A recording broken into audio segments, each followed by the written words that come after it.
こんにちは。今日は185系団体列車の旅で向かっています。今回は大宮捜査場から中央線の日野まで向かいます。前回は常磐線の金町から大宮へとやってきまして、今回は大宮捜査場から日野へと向かいます。それでは進行方向右手の車窓で日野へと向かいます。さて、今回もまた各駅の紹介等は解説は行いません。さて、列車大宮捜査場駅を出発していきます。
さて列車は武蔵野線から単緑線を通りまして、まもなく中央本線と列車は入ってきます。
さて立川駅で運転停止を行いまして列車出発。次の停車駅は日野駅です。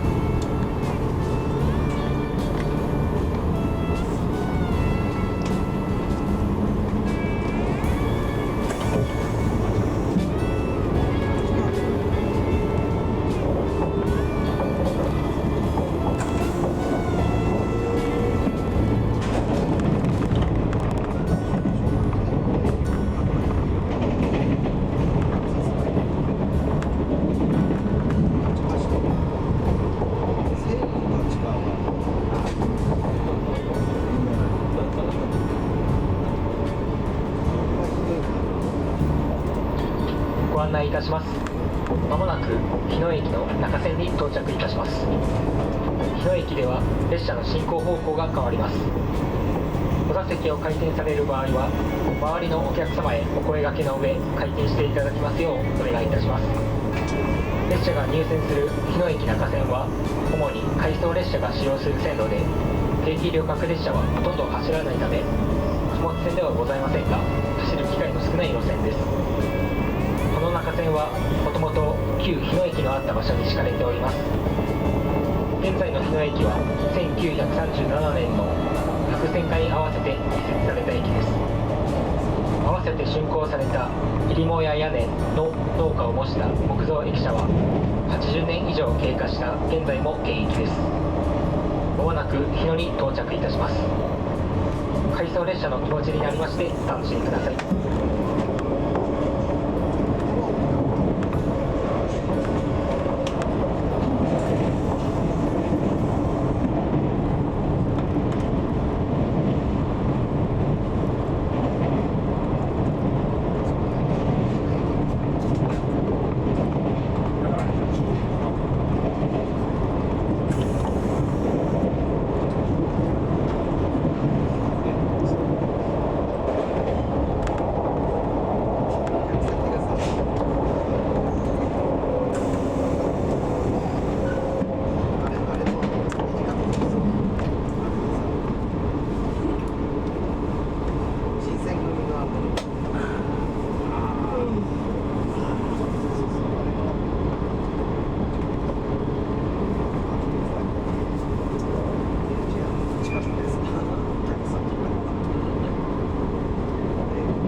さて列車、日野駅の中線に到着いたしました。この日野駅で再び進行方向が変わりまして、熱海へと向かいます。それでは今回こちらの日野駅でシールとさせていただきます。次回はこちらの日野駅から熱海へと向かいたいと思います。ご視聴ありがとうございました。